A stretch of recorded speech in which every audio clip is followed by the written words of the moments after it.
My sister texted me, saying she quit her job and expected to live with me while she figures things out. So I took an overseas job and moved out within a week. For once, my sister learned to stand on her own. The text came through on a Thursday. I was sitting in my cubicle halfway through a turkey sandwich when my phone buzzed with Madison's message. "Hey sis, big news. I'm finally doing it. Quitting the salon tomorrow." Brandon and I talked it over and we decided I need time to find myself. Figure out what I really want to do with my life. You'll take care of us while I figure things out. Right? I know you've got that great job and no kids or anything, so it just makes sense. We can move in next weekend. I read it 3 times.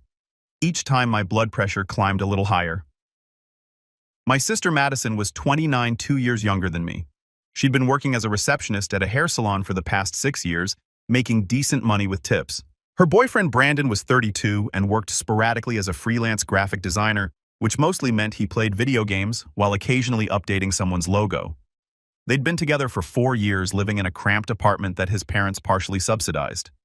I sat down with my sandwich. My hands were shaking. The audacity was almost impressive. Almost.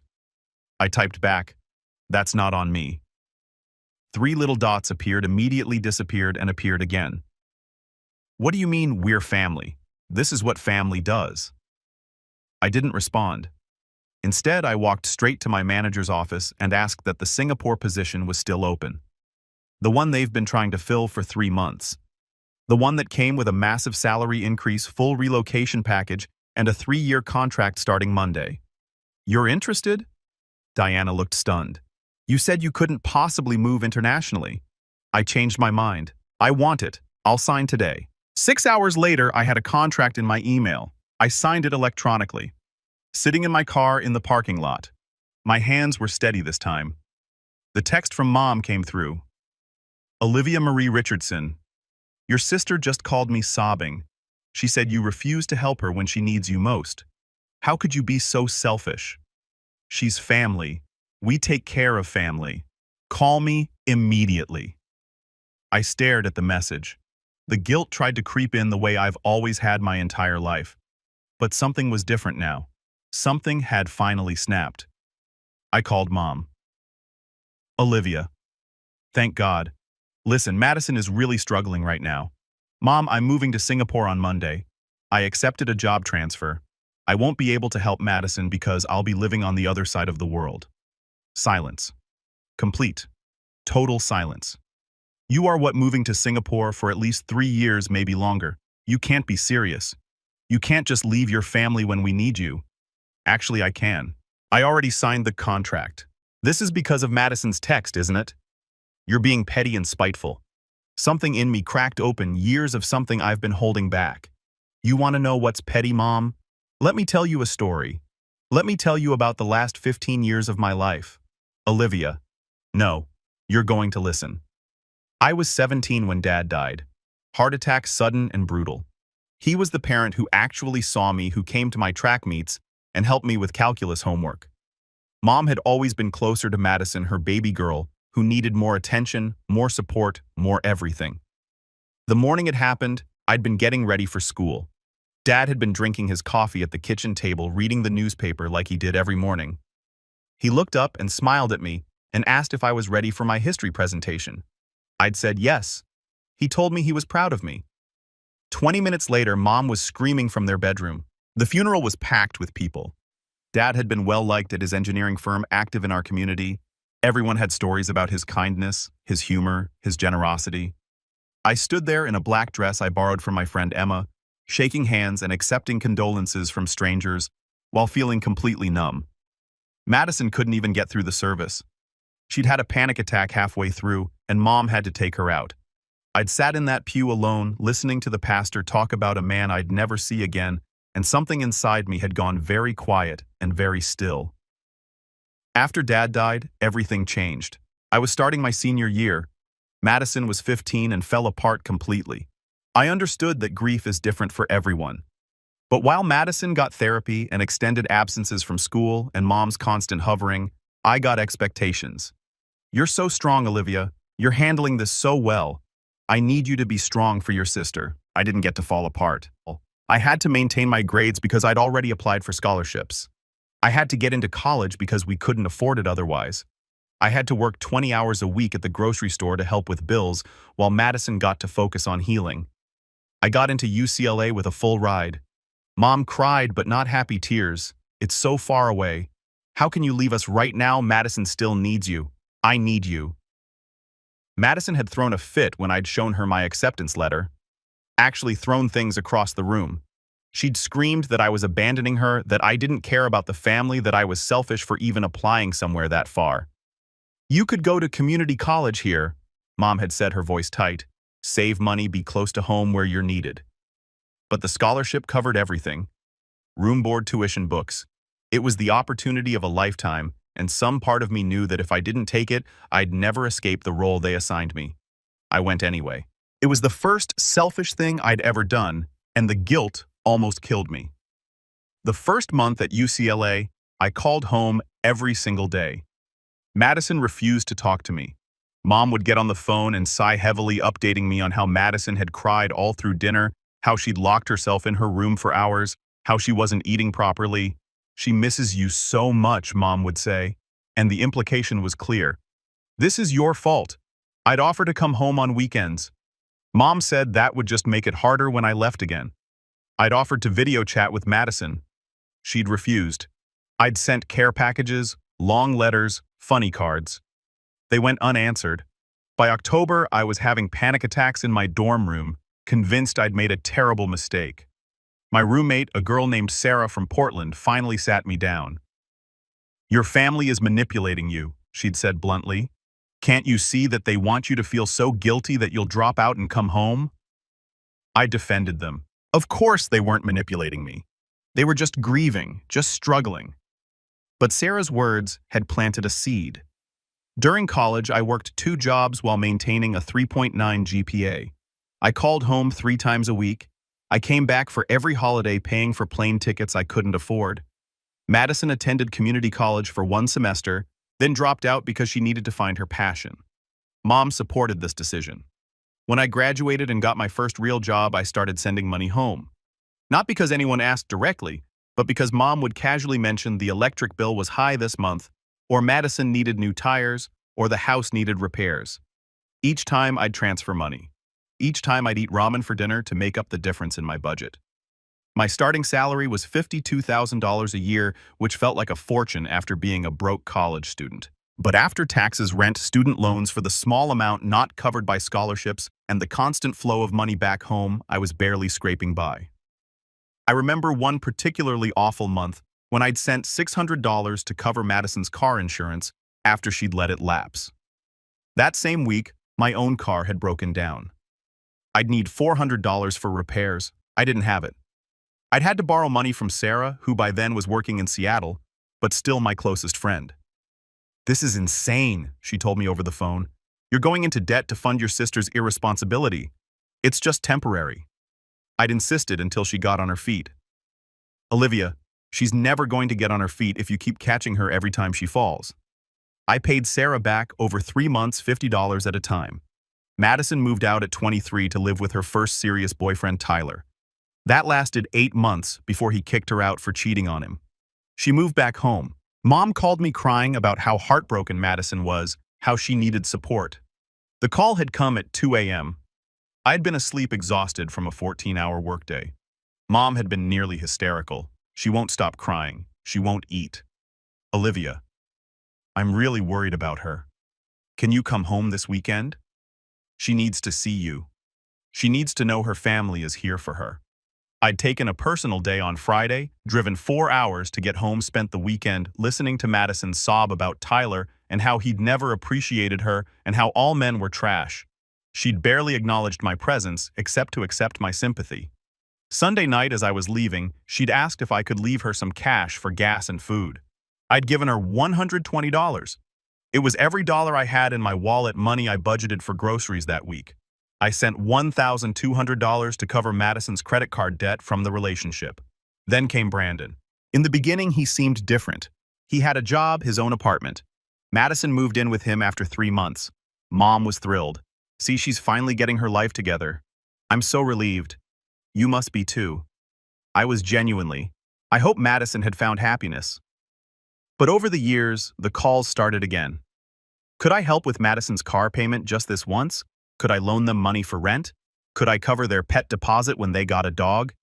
Each request came with assurances that it was the last time that they were getting back on track. I said yes every single time.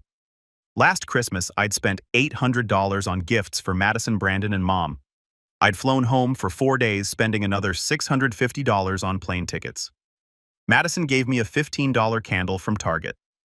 Mom gave me a framed photo of Madison and me from childhood, which I suspected had been in the attic for years.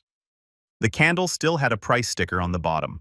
I'd found it later when I'd unpacked, tucked in my suitcase. Holiday chair scented clearance rack. I'd sat on my bed in my empty apartment holding that stupid candle, and something had cracked inside me. Not broken, cracked like a windshield before it shatters completely. I bought Madison a professional makeup kit she'd mentioned wanting $350. I got in Brandon a high-end gaming headset, $200. Mom got a spa day package, $250. I'd spent hours picking out thoughtful gifts trying to show them I paid attention. I cared. I was grateful to be part of the family. A clearance candle. On Christmas Eve, Madison announced she was thinking about going back to school for massage therapy. It would cost $8,000 for the program. She looked at me expectantly. The entire family had been gathered in the living room. Mom, Madison, Brandon, Aunt Lisa, Uncle Tom, and a couple of cousins. Madison had announced it like it was exciting news, but her eyes had been on me the whole time. "That's great," I'd said. "How are you planning to pay for it?" The room had gotten quiet. Madison's smile had faltered. "Well, I was hoping. I mean, you've always been so good about helping me invest in my future." Invest. Like the money I'd given her over the years was some kind of mutual fund that would pay dividends. "I'll think about it," I'd said, and changed the subject. Later, Mom pulled me aside. "You know you're in a better position to help. You don't have kids. You make good money. Madison is really trying to improve her life." I promised to consider it. I never did. Madison never brought it up again, which told me how serious she'd actually been. But here's what I found out later, months later, from a cousin who felt bad about staying quiet. Madison had already been accepted into the program. She'd been telling people for weeks that I was paying for it. She bragged about her generous older sister who was funding her career change. When the tuition deadline passed and I hadn't sent money, she told everyone I backed out at the last minute. That I promised to help, and then changed my mind that I'd let her down. I'd been made the villain in a story I didn't even know I was part of. 3 months ago, I'd received a text from Madison asking if I could co-sign a loan for a new car. Hers was old, but functional. She wanted something nicer. I'd said no for the first time in my life. Madison didn't speak to me for 2 weeks. When she finally did, she acted like nothing had happened, but there was an edge to her texts, a coldness. All of this came pouring out to Mom on the phone. 15 years of being the responsible one, the strong one, the one who sacrificed everyone else could be comfortable. "I have given everything to this family." I said, my voice eerily calm. "I put myself through college. I worked myself to exhaustion. I sent money I didn't have. I put my own life on hold over and over again. And you know what I realized today, Mom? Nobody has ever asked me what I need. Nobody has ever considered what I want, not once in 15 years. That's not fair, Olivia. We've always appreciated have you, because appreciation isn't asking for more money. Appreciation isn't expecting me to derail my life because Madison doesn't feel like working anymore. Appreciation would have been asking me how I was doing when Dad died, instead of telling me to be strong for Madison. Appreciation would have been celebrating my achievements instead of making me feel guilty for having them." Mom's voice got sharp. "Your father would be so disappointed in you right now." The words hit like a physical blow, but instead of crumpling, I felt something clarify inside me. No, Mom. Dad would be proud that I'm finally putting myself first. He's the one who taught me I was worth something. You're the one who taught me I was only valuable for what I could give everyone else. I hung up. My hands were shaking again, but this time from adrenaline rather than anger. The next 3 days were chaos. Madison called me 17 times. I didn't answer. She left voicemails that progressed from hurt to angry to desperate. "How can you do this to me? I'm your sister." You're being a selfish being. I hope you know that. Please live. Please just talk to me. I'm scared. I don't know what to do. I listened to each voicemail once, then deleted it. Some part of me needed to hear them to understand exactly what I was walking away from. Her voice in that last message had been small and broken, genuinely afraid. The old me would have crumbled, would have called back, apologized, figured out some compromise. The new me hit delete and continued packing. Mom texted constantly long paragraphs about family obligations, about how I was abandoning them, about how she'd raised me better than this. She tried guilt, anger, and finally bargaining. What if Madison promises to get another job right away? What if she only stays with you for a few months? What if we all sit down and talk about this? Between the messages from Mom, there were texts from Madison's friends, people I barely knew. Apparently Madison had rallied her troops, told them her heartless sister was abandoning her in her time of need. How can you do this to Madison? She's always talked about how close you two are. Family is supposed to be there for each other. This is really messed up. I hope you can live with yourself. I blocked every number I didn't recognize. Then I blocked some I did. My own friends were a different story. Jessica, who'd known me since college, had sent a single text. Fucking finally. I'm so proud of you. Let me know if you need help packing. Sarah called from Seattle. Oh my God, you actually did it. You actually chose yourself. Olivia. I'm legitimately emotional right now. This is the best thing you've ever done. My coworker Amanda, who I'd gotten drinks with a few times, heard about Singapore. That's incredible. Let me know if you need any recommendations. My brother lived there for 2 years. The contrast was staggering. People who actually cared about me were excited and supportive. People who saw me as a resource were outraged and attacking. Friday afternoon, I got a Facebook message from Tyler Madison's ex-boyfriend from years ago. Hey, I heard about what's going down. Just wanted to say good for you. Madison told everyone I was the bad guy when we broke up. But the truth is, she was using me the whole time. Cheated on me, maxed out a credit card. I stupidly added her to, then played the victim when I kicked her out. I'm guessing she's doing the same thing to you now. You're smart to get out. Good luck in Singapore. I stared at that message for a long time. Madison had always painted herself as the victim in that relationship. The sweet girlfriend betrayed by her cruel boyfriend. I believed her because she was my sister. Because family believes family. How much of what I believed about my family was actually true? How many stories had I swallowed without question because it was easier than seeing reality? I responded once. I'm moving to Singapore on Monday. This decision is final. I need space from both of you.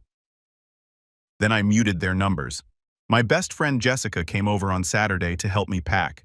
She'd known my family situation for years and had been increasingly vocal about how they treated me. I'm so freaking proud of you, she said, wrapping my dishes in newspapers. Do you know how many times I've watched them bleed you dry? How many times I've bitten my tongue while you made excuses for them? Why didn't you say something? Would you have listened? She was right. I wouldn't have. I'd been too deep in the pattern, too conditioned to believe that being a good daughter and sister meant sacrificing everything. Sunday morning, I got an email from Mom. The subject line was, "Please read important." The email was long. She clearly spent time on it. It talked about how she'd been reflecting on our conversation, how maybe she'd put too much pressure on me over the years, how she wanted to understand my perspective. It was almost enough to make me waver. But then I got to the last paragraph. That said, I really think you're making a huge mistake with this Singapore job. It's so far away. And what if something happens to Madison or me? What if we need you? I think you should reconsider. There will be other job opportunities, but you only have one family. Please think about what's really important here. Love, Mom. I deleted the email. Monday morning arrived. My apartment was empty except for the few suitcases I was taking with me. Everything else was in storage. I'd be staying in corporate housing in Singapore until I found my own place. My phone rang as I was loading my card to head to the airport, a number I didn't recognize.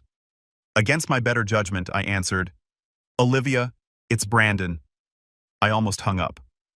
"What do you want?"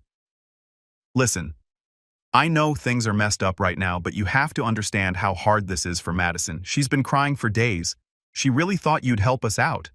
Did Madison put you up to calling me?" "No, she's really upset and I'm worried about her. We were counting on you. You were counting on me funding your girlfriend's unemployment while she finds herself. Do you realize how insane that sounds? It's not like that. She just needs some time to figure out her next move. Why can't you support her? You're her boyfriend. Silence. My design work is really inconsistent right now, and my parents said they'd cut me off if Madison moved back in with me at their place. So your plan was to make me responsible for both of you.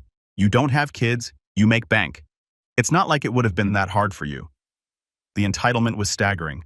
This conversation is over. Don't call me again. I hung up and blocked the number. The flight to Singapore was 16 hours with a layover in Tokyo. I spent most of it sleeping the kind of deep, dreamless sleep I hadn't experienced in years. My body knew what my mind was still processing. I was finally free. Singapore was overwhelming at first. The humidity, the crowds, the incredible mix of languages and cultures. My corporate apartment was small but modern, with a view of the Marina Bay. My new office was sleek and professional, my colleagues welcoming. The first week was a blur of orientation sessions, paperwork, and trying to adjust to the time difference. I'd wake up at 3 a.m., wide awake, my body insisting it was afternoon. I'd stumble to my apartment's tiny balcony and watch the city wake up, lights flickering on in buildings across the bay. Everything was different here. The food, the weather, the pace of life. The MRT Singapore subway system was cleaner and more efficient than anything I'd experienced in California. People actually queued politely instead of shoving onto trains. The streets were spotless. There were rules for everything, and people followed them. I'd expected to feel lonely. Instead, I felt light. My first project was a regional marketing analysis working with teams in Singapore, Hong Kong, and Sydney. My manager, Cheney, was a sharp woman in her 40s who'd moved to Singapore from Taiwan 15 years ago. During our first one-on-one, she'd looked at me carefully. "You seem relieved to be here," she'd said, not excited.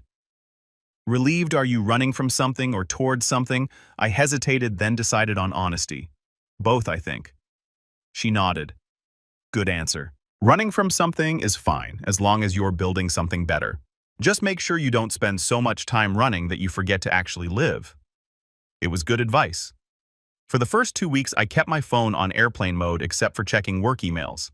I knew I was avoiding the inevitable, but I needed the space to adjust to settle into this new life without the constant weight of home dragging me down. When I finally turned on my messaging apps, I had 127 texts from Mom and 89 from Madison. I didn't read most of them. The preview text was enough, but there was also a message from my aunt, Carol, Dad's sister. We'd always gotten along, but she lived in Oregon, and I only saw her every few years. "Hey, Olivia, your mom called me upset about you moving to Singapore. I told her it sounded like an amazing opportunity, and she should be proud." She didn't like that. Anyway, I wanted to say I'm happy for you. Your dad would be too. You're doing the right thing. Love you, Hido. I cried reading that message. The first real tears I'd shed through all of this. Work was incredible, challenging, engaging, exactly what I needed. My boss, Cheney, was brilliant and supportive. My team was talented and collaborative. I was learning new systems, contributing to major projects, and feeling genuinely valued for the first time in my career. One afternoon, about a month in, I stayed late finishing a presentation. Around 7 p.m., Cheney stopped by my desk. "You're still here. Just wrapping up the Hong Kong analysis." She pulled up a chair. "Can I tell you something? When we hired you, I looked at your resume and saw someone who was severely underpaid and underpromoted for your skill level. You'd been at your last company for 6 years with minimal advancement. That usually tells me one of two things. Either the employee is mediocre, or they're being taken advantage of. Your work told me it wasn't the first option. I didn't know what to say. I'm telling you this because I see you doing it again.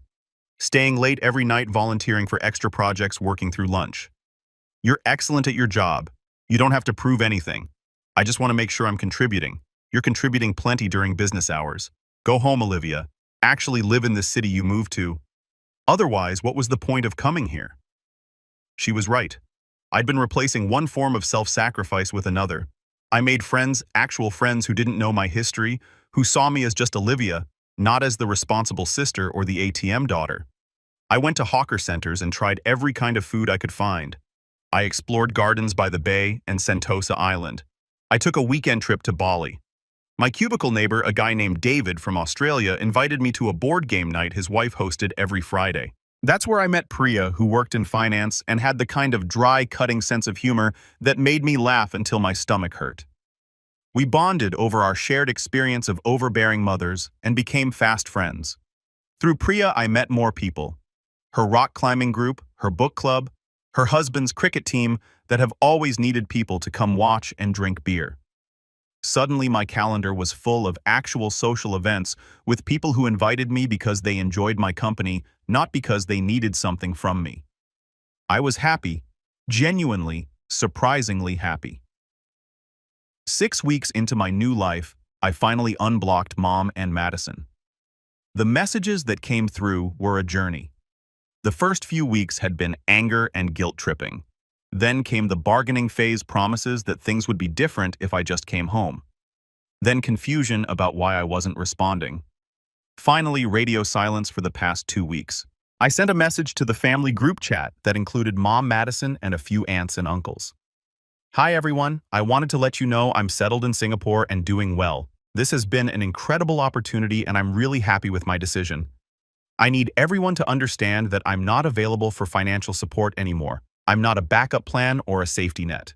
I love you all, but I need to prioritize my own life now. I hope you can respect that. The responses were mixed. Aunt Carol sent a heart emoji. Uncle Jim Dad's brother wrote, "Good for you, kiddo." A couple of cousins sent congratulations. Mom wrote, "I'm glad you're safe. I wish you'd answer when I call. We have a lot to talk about." Madison didn't respond at all. 3 months in, I got an email from Madison. Not a text, an actual email. "Liv, I don't really know what to say. I've been really angry at you, but Jessica told me some things that made me think. She said, I've been taking advantage of you for years and didn't even realize it. I got defensive at first, but then I really thought about it, about all the times you helped me, and how I never really appreciated it or even thanked you properly. I don't know if this matters now, but I got a job, 2 jobs actually. I'm working at a different salon and bartending 3 nights a week. Brandon and I broke up. He wasn't willing to work harder, and I realized I was dating someone who wanted to coast on other people's money, kind of like I was doing. I'm not asking you to forgive me or come back or anything. I just wanted you to know I'm trying to do better. I'm sorry for how I treated you. You deserve better for me." I read the email 5 times. It felt genuine in a way Madison's communication rarely did. Raw and honest. I wrote back, "Thanks for reaching out. I'm proud of you for taking those steps. I hope you keep it up. I'm not ready for regular communication yet, but I appreciate the apology. Take care of yourself." It wasn't reconciliation, but it was something. A small opening in the door I'd slammed shut. Mom was harder. She called once a month, always around dinner time, my time, which was early morning hers. The few times I answered, the conversations were strained. She struggled to ask about my life without segueing into her own problems or trying to make me feel guilty for being away. After one particularly frustrating call, where she spent 40 minutes talking about how hard it was to manage everything alone, I said something I've been holding back. "Mom, I love you, but you need to hear this. You made me responsible for holding this family together when I was 17 years old. You put adult burdens on me while letting Madison stay a child. You taught me that my value came from what I could provide, not from who I was. That's why I left. I didn't leave to punish you. I left to save myself." She was quiet for a long time. "I did the best I could after your father died. I know you did, but your best wasn't good for me. And I need you to acknowledge that instead of making me feel guilty about protecting myself." Another long pause. "I'll try. This is hard for me, Olivia. It's been hard for me for 15 years. Mom," we hung up shortly after. She didn't call again for 6 weeks.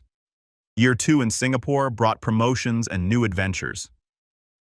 I started dating a software engineer named Marcus, who was from Chicago. We bonded over being American expats and our shared love of terrible action movies. It wasn't serious, but it was fun and healthy and uncomplicated. I traveled to Vietnam, Thailand, and Cambodia. I took up rock climbing at an indoor gym and discovered I loved it. I made a close friend named Priya who worked in my building and shared my dark sense of humor. I barely thought about home anymore. Not because I'd forgotten, but because I'd built a life that didn't revolve around other people's needs. Madison sent occasional updates via email. She'd been promoted to assistant manager at the salon. She was dating someone new, a teacher who seemed stable. She'd started paying off her credit card debt. The emails were brief but consistent, and I appreciated them more than long apologies would have meant. Mom and I talked every other month. The conversations were still awkward, but less fraught. She was learning to ask about my life without immediately pivoting to her own struggles. It was progress, even if it was slow. Then came the call that changed things. It was 2 years and 4 months after I'd left. Mom called on the Tuesday, which was unusual. Her voice was shaky. "Olivia, I need to tell you something. I went to the doctor last week. They found something during my mammogram. It's breast cancer. Stage 2, my stomach dropped. What's the treatment plan? Lumpectomy followed by radiation. They're optimistic about the prognosis, but I'm scared, honey. I'm really scared." For the first time in years, she sounded like she actually needed me. Not my money or my sacrifice, but just me. "I'm here, Mom. I can't fly home right now because of work, but I'm here. We'll get through this." Over the next few months, we talked weekly. Real conversations about her fears, her treatment, her life. She told me stories about Dad I'd never heard. She asked about my work, my friends, my relationship with Marcus. She apologized, really apologized for the pressure she'd put on me. "I was so overwhelmed after your dad died. Madison was falling apart, and you seemed so strong. I leaned on you because you could handle it, but I never stopped to ask if you should have too. I took your strength for granted, and I turned you into a parent when you should have just been my daughter." I'm sorry I cried during that conversation. The kind of crying that releases years of pain. "Thank you for saying that, Mom." Madison stepped up during Mom's treatment. She took her to appointments, stayed with her after surgery-managed medications. She sent me updates and photos. In one picture, she and Mom were making silly faces in the hospital, Mom in a gown, and Madison wearing a ridiculous wig from the gift shop. Trying to keep spirits up, Madison texted, "We miss you, though. You're doing great." I wrote back, "I'm proud of you." Mom's treatment was successful. By month 6, her scans were clear. The relief was overwhelming. I flew home for a week during her final radiation treatment. It was strange being back in California in the house I'd grown up in. Everything felt smaller somehow. Madison picked me up from the airport. She looked different, more mature, more grounded. She hugged me tight and held on longer than I expected. "I really missed you, Liv. I missed you too." The week was surprisingly good. We didn't fall back into old patterns. Madison didn't ask for anything except my time. Mom didn't guilt-trip me about being away. We cooked together, watched movies, looked through old photo albums. On my last night, we sat in the backyard with wine and the photo albums spread around us. "I almost destroyed this family," Mom said quietly. "When you left, I was so angry. I couldn't understand why you'd abandon us. But you didn't abandon us. You saved yourself." And watching Madison step up these past few months, watching her become responsible and capable, I realized I'd been enabling her for years, enabling both of us. "Really? We needed you to leave. I didn't want to hurt you," I said. "I know, but you had to hurt us to help us." That's a terrible position to put someone in. Madison wiped her eyes. "I was so mad at you for leaving. I felt abandoned, but Jessica was right. I was treating you like a bank account, not a sister. I didn't even see you as a real person with your own needs. You were just there to help me. I'm ashamed of that now. You've grown up a lot." I told her I had to. You weren't there to catch me anymore. It was the most honest conversation we'd ever had as a family. I flew back to Singapore the next day. Marcus picked me up from the airport. "How was it?" he asked. "Healing," I said. "Actually healing." 3 years into my contract, my company offered me a permanent position with another significant raise. I signed without hesitation. Singapore was home now. Madison came to visit 6 months later, paying her own way. She stayed for a week, and we did all the tourist things. She marveled at the gardens by the bay, ate her way through Chinatown, and took about 1,000 photos. "I get why you stayed," she said on her last night. "This place is amazing, and you're different here, lighter." "I'm the person I was supposed to be," I said. "I like this version of you. I'm sorry it took losing you to find her. You didn't lose me. We just need a distance to find a better way to be sisters. We hugged at the airport, and this time when we said goodbye, it didn't feel like an ending. It felt like a new chapter. Mom never visited. International travel was hard for her, and I understood. But we video called monthly, and the conversations were good. Real. She told me about her book club and her garden. I told her about work promotions and weekend trips. We were building something new from the rubble of what had broken.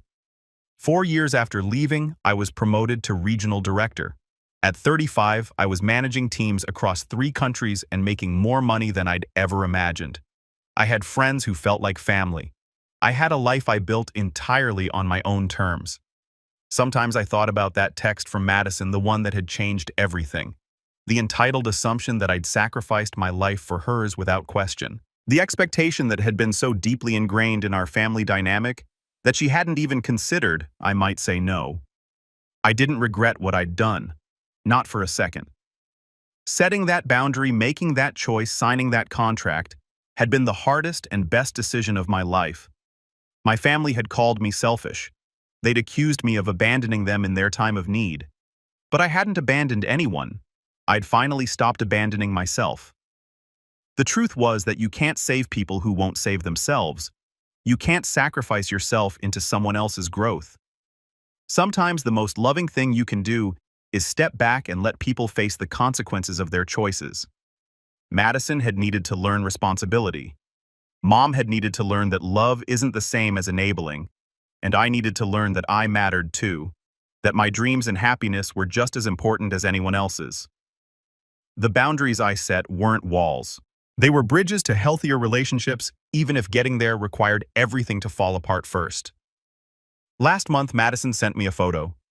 She was standing in front of her own salon, keys in hand. She'd saved for 3 years and bought it outright. Did it myself, she wrote. No one's money but mine. Wish you were here to celebrate. I'm so proud of you. I sent back, and I meant it with everything in me. That night, I stood on my balcony overlooking the Singapore skyline, the lights of the city spreading out like stars. My phone buzzed with messages from friends making plans for the weekend. Marcus was coming over later with Thai takeout. Priya wanted to know if I was free to go climbing on Saturday. My life was full, not with obligation or guilt or sacrifice, but with joy, with choice, with the kind of freedom that comes from finally putting yourself first.